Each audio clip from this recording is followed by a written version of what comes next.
Cerrar la semana ha venido el profe Claudio Fernández Macor. La semana pasada habíamos quedado, empezamos a hablar de los problemas mediatos e inmediatos de la Argentina de cara a este 2023. Recordamos el tipo de cambio, recordamos la falta de dólares, recordamos algunas cuestiones más también de la economía la situación macroeconómica del país, y nos había quedado algunas cositas pendientes, pero tras el discurso de Alberto Fernández y el panorama que expuso en el Congreso, cambió un poco el objetivo de hoy. Y es por eso que Claudio armó una grilla diferente que va en línea con eso, pero que vamos a poder dilucidar qué es verdad, qué es mentira, qué es cierto, qué no es tan cierto, para tener un mejor escenario para este año. Bueno, buen día. Hola Guille, buen día a todos los oyentes. Sí, o sea, la propuesta, ¿te acordás que era un poco terminar lo de la columna pasada? Pero como surgió esto del discurso en la sesión legislativa, en la inauguración de Alberto, y realmente fue sombrío, digamos, lo que uno ve a partir de lo que se plantea ahí, traemos eso para discutirlo acá con vos y con los oyentes. Sombrío, realmente es muy pesimista lo que se ve ahí. Uno ve que realmente estamos extraviados como país. No sé si se acuerdan los oyentes, Guille, vos, pero nosotros el año pasado cerramos con una idea optimista respecto a cómo se había discutido el presupuesto. Dijimos que había como una maduración democrática, que todo se había negociado, se habían hecho sesiones y se había negociado en comisión, se discutió mucho en comisión, se llegó a acuerdos, y después hubo una sesión normal, no como otros años donde se toma el recinto, cartelitos, protestas. Fue una sesión madura, de democracia madura. Bueno, lo que vivimos ayer fue trágico en ese sentido, un retroceso gigantesco en muchos sentidos. Lo único que hubo fue permanentes referencias al pasado. Permanentes referencias al pasado en un país que tiene que empezar a discutir el futuro. Permanentemente hablando de por qué el gobierno no pudo hacer más de lo que hizo. El pasado, la pandemia y la guerra, todo el tiempo atravesado por eso, y aún así logramos un montón de cosas, y esas cosas que nos contaron que es un poco lo que vamos a ver ahora, están manipuladas, lo mismo que había hecho Perotti acá y que trajimos nosotros para discutir acá. O sea, no es manipular, es mienten. Estoy verdaderamente indignado porque es un país en el que hay que hacer tantas cosas, pero tantas cosas, y el lugar donde se tiene que plantear eso es en el Congreso. Y en vez de plantear un proyecto de país, se hace referencias al pasado y se miente sobre la situación actual, que es lo que vamos a ver ahora. Vamos con esos datos. Primero, vamos a repasar un poquito. El tema de la deuda, o sea, permanentemente tenemos la carga de la deuda y el macrismo y la deuda. La deuda con Macri, con el FMI, fueron más o menos 50.000 millones de dólares. ¿Está? Sí. Es en dólares, está bien, son dólares que hay que pagar, no es lo mismo. Pero también es un problema. Nosotros la columna pasada dijimos que el aumento de la deuda en pesos, porque no pueden tomar dólares, porque todo el mundo sabe que Massa está desesperado buscando que alguien le preste dinero, incluso el Fondo Monetario le presta todo. Sí, se han estado probando algunos, algunos préstamos. Critican que Macri tomó deuda externa en dólares, pero están desesperados buscando deuda. La deuda en pesos creció durante el gobierno desde 2019, 60.000 millones de dólares del Tesoro y 30.000 millones de dólares del Banco Central. ¿Qué me dicen? Que sí, no consiguen dólares para financiarse, pero no paran de emitir deuda en pesos. Tema pandemia y guerra. La pandemia en la Argentina fue, eso yo lo conozco porque fui siguiendo al detalle los datos, fue de los países que peor gestionaron la pandemia. Y hay dos datos que te dicen eso. Uno, Argentina fue el país top 10 que más cayó el PBI. Estamos hablando siempre en factores económicos. Sí, top 10 PBI, pero también top 10 en mayores muertes por habitante y top 10 en menor velocidad de vacunación. Los datos se discuten poco, pero esa fue la realidad de la pandemia argentina. Y están los datos, se pueden ver. La guerra no perjudicó a la Argentina. Está bien, estuvo el tema del gas, pero la guerra impulsó el precio de la soja a más de $600. Hoy la Argentina no tiene una debacle total en materia de divisa, que está la debacle, pero porque la soja está más de $600. Entonces, por un lado perjudicó, por otro no, y estimuló lo de vaca muerta, que si no todavía estaríamos en veremos.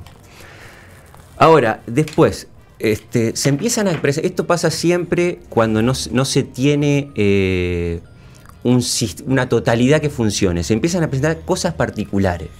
Todos sabemos que los jubilados en Argentina están cada vez peor, que el poder adquisitivo de la jubilación baja y que hoy prácticamente da lo mismo una persona que aportó con un salario de 500.000 pesos que alguien que se jubila por una moratoria y que nunca aportó. Ganan más o menos lo mismo. O sea, destrozaron el sistema jubilatorio. Pero ¿qué hace Alberto? Te lleva un ex combatiente de Malvinas que no cobraba una jubilación y que ahora la cobran. O sea, te esconde la totalidad de los millones de jubilados con 1.000 personas que son los jubilados de Malvinas, que accedieron a una jubilación. Todos sabemos, y lo vimos la columna anterior, que la Argentina tiene un problema monumental en la disponibilidad de dólares, que no exporta más que producción primaria, que te lleva un capitalista que exporta biotecnología. ¿Y la totalidad dónde está? Es decir, te esconden el todo en hechos particulares. Y en el hecho general, así podemos ir abarcando todo en estos minutos. ¿Dónde vos ves la mayor imprecisión de los datos que hacen que después el análisis sea errado, entonces las medidas van a ir por otro camino? Bueno, si querés, Martín, ir poniendo lo que te mandé, lo vamos comentando. Se ve mal, pero yo lo voy a explicar. A ver, permanentemente Alberto comparó con 2019, eso es lamentable que sea así. Siempre comparó 2022 con 2019. Sí, que el inicio de su gestión. Claro, con el final de Macri, digamos. O sea, en 2019 estamos así, ahora estamos así. Y te fue tomando cosas, la cebada, o sea, cositas particulares iba comparando. Ahora, ¿cuál es el problema que tiene Argentina en la medición de las cuentas nacionales? O sea, en el PBI, que es lo que se compara. Que se toma el tipo de cambio oficial para evaluar el PBI.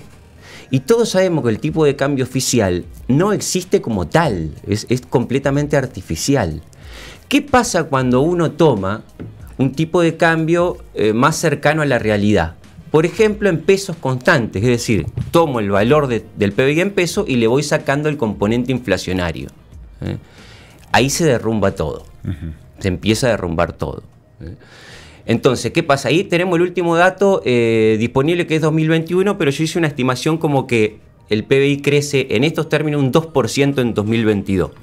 No primero, el 5,4 que él planteó. No, porque aparte presenta el PBI total, digamos, y hay que presentarlo en PBI per cápita, porque si el PBI te aumenta un 2, pero la población un 5, en realidad perdiste, no ganaste. Ahí fíjate cómo está primero, lo vemos un poquito en perspectiva, y de 2007, la Argentina está peor que en 2007. O sea, fíjate que más allá del crecimiento de post-crisis financiera, es un país en debacle, es un país que no crece. Sí, en el gráfico para quien está escuchando vemos un aumento cuantitativo en 2011, según puedo ver. Después sube con idas y venidas hasta el 2017 y ahí ya empieza una caída constante que termina con el pico más bajo en la pandemia y ahora un leve repunte. Bien, o sea, lo que tenemos son caídas en la crisis financiera, caída en la pandemia y en los últimos años de Macri, pero tendencialmente la Argentina está estancada. Sí. Si uno toma 2007-2022, el PBI cayó 2%. Si uno toma lo que decía Alberto, 2019-2022, no creció la Argentina. Está 1,1% por abajo de 2019. O sea, no recuperamos los niveles prepandemia todavía.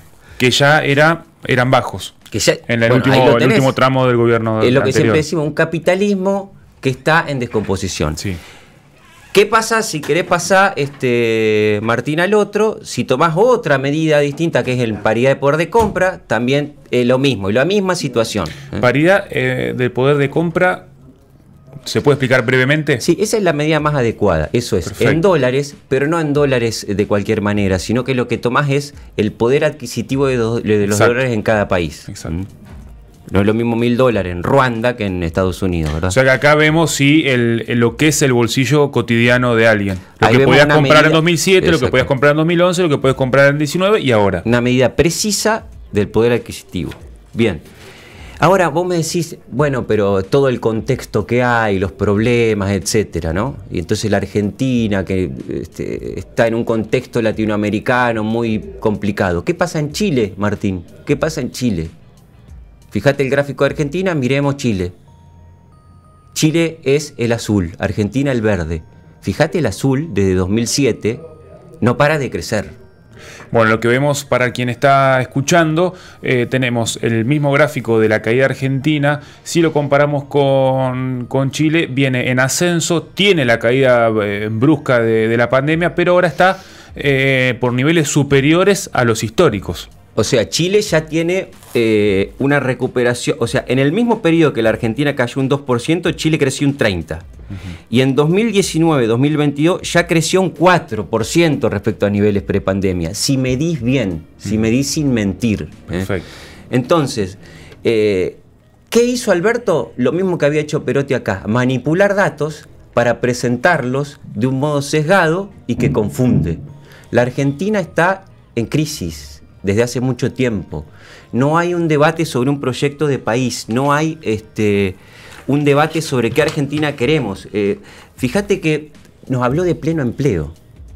Nos habló de que no para de crecer la Argentina. Bueno, pero ahí déjame relacionar porque pasa parecido con el PBI per cápita. O sea, si vos por más que suba un 2%, si eso no se traduce en el bolsillo, no sirve de nada. Si vos me decís que hay pleno empleo, pero los salarios o el salario mínimo el salario promedio está en apenas casi 70.000 pesos, con un poder de compra justamente muy bajo, por más que tengamos 100% de empleo, tampoco va a servir porque el salario es de miseria, porque las condiciones de vida son malas. Pero es que lo del pleno empleo es una mentira también. Nosotros hemos dicho acá una persona que sale a cortar el pasto 2-3 veces por semana es una persona que está empleada en las estadísticas del INDEC. Una señora que hace torta frita y vende en el barrio es una persona empleada según el INDEC. No distingue los tipos de trabajo. Uno ve, y esto te pido una respuesta también quizás como economista o como alguien que proyecta algo al futuro con medidas, con variables estables. ¿De qué le sirve a una gestión? Porque la hemos visto en las últimas, no solamente de Perotti y Alberto, sino en varias gestiones que se manipulan datos para dar una imagen que no es la realidad. ¿De qué sirve hacer esto? Porque si uno trabaja sobre esos números, está trabajando sobre el error. Y si es consciente, es una negligencia que debe tener consecuencias. Pero claro, ¿para qué sirven las estadísticas? Para tomar decisiones. Una información precisa sobre la realidad te permite tomar decisiones precisas sobre la realidad. Pero acá lo único que importa es presentar información demagógicamente. O sea, que venda una realidad que no existe. ¿Y para qué? Y bueno, para ver si pueden sacar unos votitos más. Esa es la idea. O sea, ¿cómo un país va a tener pleno empleo y ese crecimiento que nos dice Alberto con un 52% de los niños pobres? O sea, está describiendo un país que no existe. Salió un informe de UNICEF, dan ganas de llorar verdaderamente esto.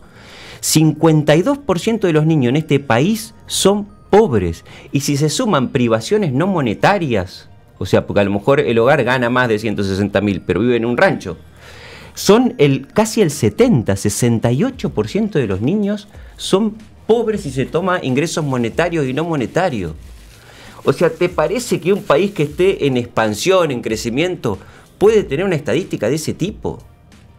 O sea, es verdaderamente, y fíjate esto que decías vos, el propio informe, 9 de cada 10 chicos de estos pobres viven en hogares donde los padres trabajan. ¿Te das cuenta la calidad del empleo en este país?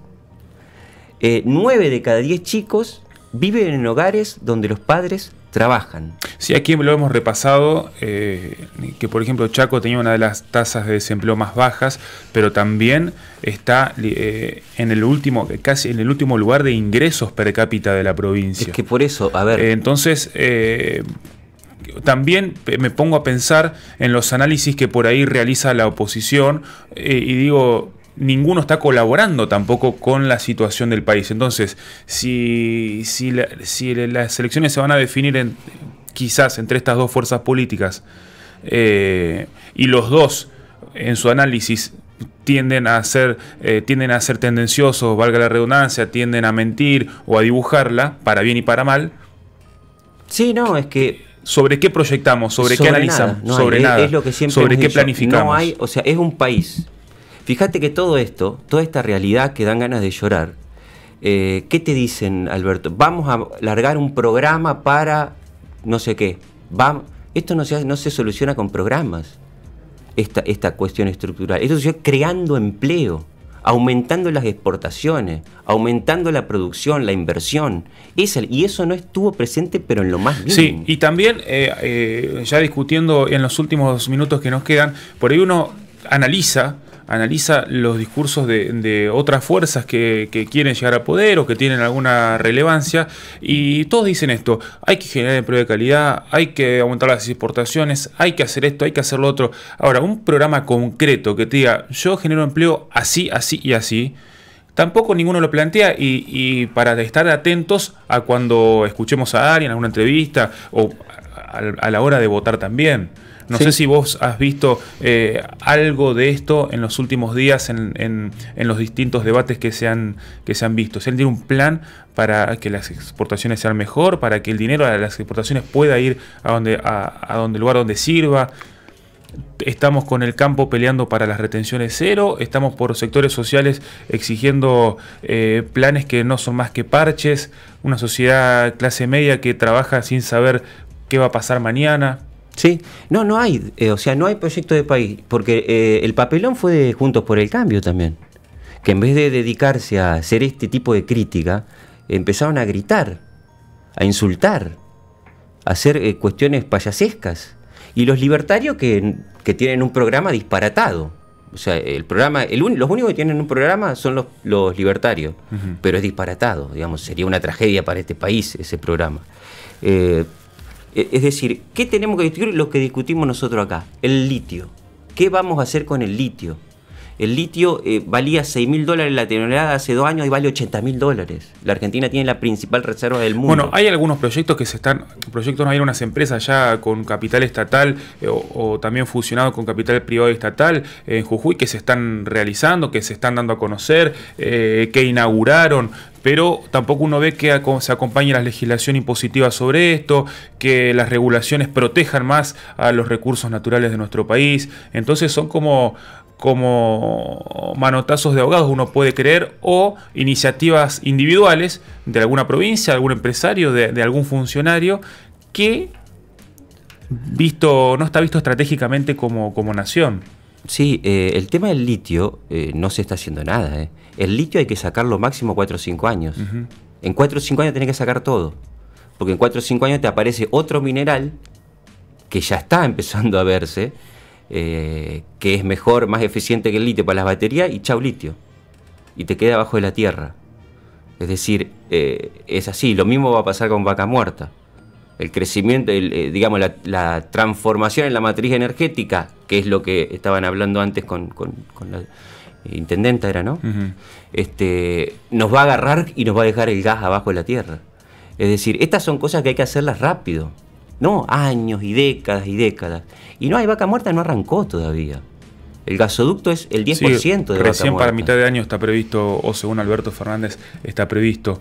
Yo no sé si te queda alguna reflexión final, si podemos decir, o por lo menos en tu propia mirada, tenemos que ir hacia este modelo de país. Pero por ahí salirse de los eslogans, salirse de generar empleo, de esto, algo se nos tiene que ocurrir, por lo menos desde este espacio. Economías populares, economías regionales. Nosotros muchas veces hemos planteado el tema acá. La potencialidad inmediata que tiene Argentina es la minería. Alberto se jactaba de que exportábamos $3.000 millones en minerales. Chile exporta únicamente de cobre 35.000 millones. Más, creo que llega a 60, 70.000 millones de dólares la exportación en minerales en Chile. Nosotros no exportamos nada. Todo eso está por hacerse, pero no se discute, no se hace, no hay nada concreto. Entonces hay que empezar a discutir alternativas productivas. Muchas veces lo hemos discutido acá. Estoy de acuerdo, basta de empleo de calidad. Hay que empezar a construir propuestas que generen ese empleo de calidad. Y otra cosa es la economía del conocimiento, lo vamos a ver un día, eso es un verso. O sea, la Argentina crece la industria del conocimiento porque los salarios están tan baratos en dólares que contratan argentinos para que trabajen como programadores en otros lugares, como en Venezuela. Acá no hay un desarrollo de la industria del crecimiento potente. Así que bueno, ahí estamos. Se nos trastocaron los papeles tras el discurso, porque es muy importante saber desde qué punto de partida tiene el gobierno, al menos en el análisis que hacen público, para saber qué se nos viene en este 2023, aún habiendo un montón de áreas que para nosotros, desde este humilde espacio, son importantes a desarrollar y que no vemos medidas en concreto que vayan hacia este camino.